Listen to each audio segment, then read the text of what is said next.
We return today to Jesus on a mountain where he's been, a new Moses for a new covenant. Jesus said that he came to be the fulfillment of the law. And in so doing, he develops a kingdom community ethic and gives his constitution of the kingdom in the Sermon on the Mount. The second antithesis moves from the realm of murder and anger to the topic of adultery and lust. And this, at first, it kind of seems like a confusing topical switch. But Jesus is really, he's just moving from the sixth commandment to the seventh. You have heard it said, sixth command, but now I say to you, now the seventh commandment. Jesus moves from an interpretation of the sixth commandment from the external to the internal, and now he does the same with the seventh. You have heard that it was said, you shall not commit adultery. But I tell you that anyone who looks at a woman lustfully has already committed adultery with her in his heart. And this passage has almost a uniform application. Adultery is bad. Don't do it. Lust is bad. Avoid it. And generally added in here, you will have admonitions about the kind of movies that you should watch or not watch, about how you can set up an internet filter, about how you can find an accountability partner, about how women should dress, never usually men, usually how women should dress. But these interpretations, they're only superficial, and they only add more and more external rules and regulations to the command. Jesus isn't extending the law, he's deepening it. He's creating a more robust interpretation, one that doesn't add to the list of do's or don'ts, one that doesn't set up a system of legalism and authoritarian control, but one that is about the value of humanity within this new kingdom community of God. And so Jesus pushes us toward a deeper interpretation. Now, number one, and I want to say this from the beginning, Jesus' word choices that paints lust specifically as a male problem is primarily due to the culture in which he was living. But he is not saying that lust is exclusively a cisgendered heterosexual male problem. It is just as true to say that anyone who looks at anyone lustfully, regardless of their gender or sexual identity, has transgressed this law of God. And then number two, that there is context to the type of look that Jesus is talking about. Jesus is not saying that you should never look at a woman, or that a woman's body must always be completely covered in order to prevent male sin, or that even the mere instance of seeing a woman will always incite sin in a man. But instead, the focus is on the thoughts behind it, the thoughts behind the look. The Greek word that's used here is bleps. And this is a rather benign word in and of itself. Sometimes it's used to see or behold or consider.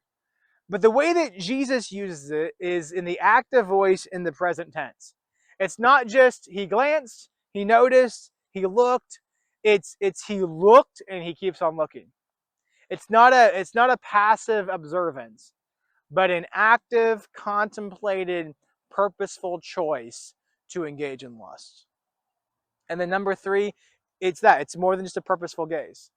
It's a gaze with that lustful intent. And this becomes important too, because the action isn't the issue as much as it is the intent of the heart. He says, but I tell you, everyone who looks at a woman lustfully has already committed adultery with her in his heart. Everyone who looks, who gazes intently and purposefully at a woman or a man lustfully.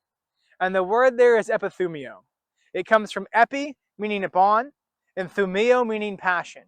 So it means to have an intense desire. The word actually, it's inherently neutral. It's an intensifier. If the desire is good, it's a really good thing. But if the desire is wrong, then it's a very, very wrong thing.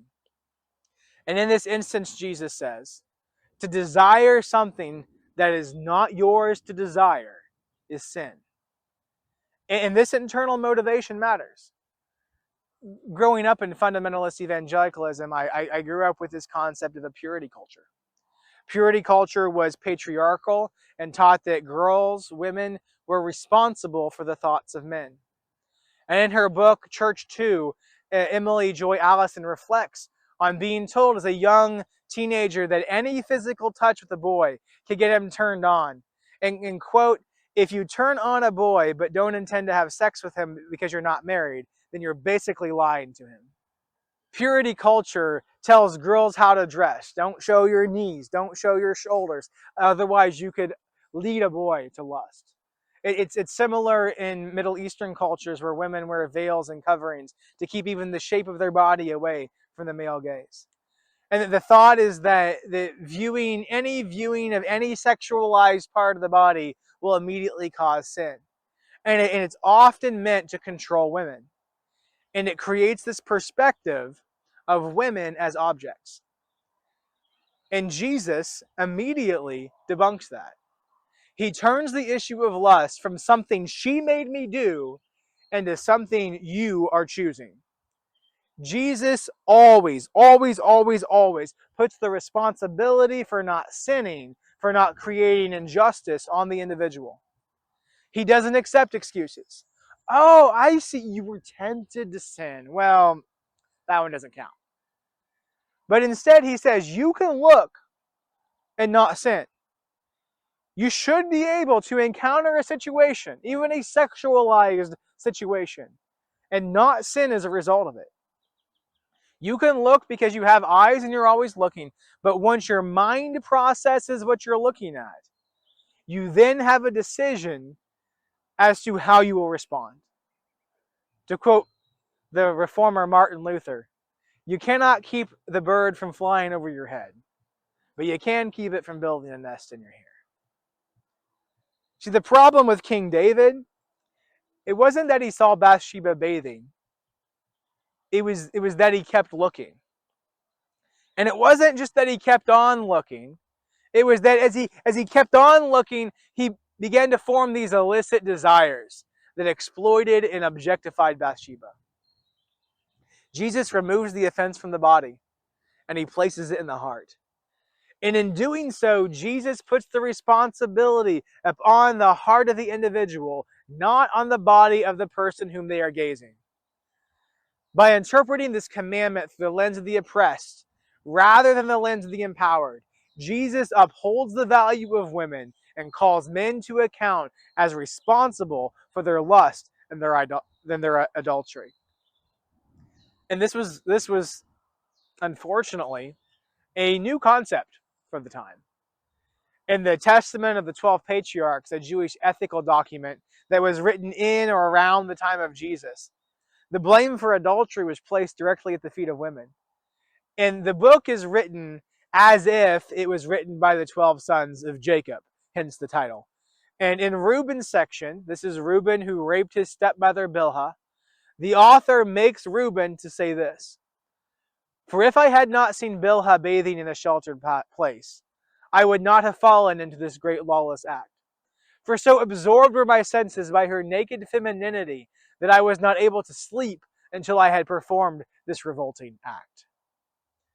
And then later again, claiming to be Reuben, this anonymous author says, for women are evil, my children, and by reason of their lacking authority or power over man, they scheme treacherously how they might entice him to themselves by means of their looks. It's ridiculous, isn't it? And yet we have young people, children today who are raped, and the question is asked, what were they wearing? See, in the days of Jesus, both Jewish and Roman law, women were always seen as the problem. And that has been the view of men in power throughout history. We go back to the 2nd century where the church father Tertullian suggested that women wear full veils. And he said, I quote, be content with one eye free to enjoy half the light rather than to prostitute the entire face. Theologian A.W. Pink, writing in the early 1900s, said that women should be more blamed than men He said, how great then must be the guilt of the great majority of the modern misses who deliberately seek to arouse the sexual passions of our young men. And how much greater still is the guilt of most of their mothers for allowing them to become lascivious temptresses. Again, it's just ridiculous. But this is the way it has been throughout history. This is the way it continues through today, throughout history, from Tertullian to the modern day. Christian men, Christian leaders have portrayed male sexual sin not as a male problem, but as a female problem. And that is wrong. That is wrong. And Jesus makes it clear here that is wrong.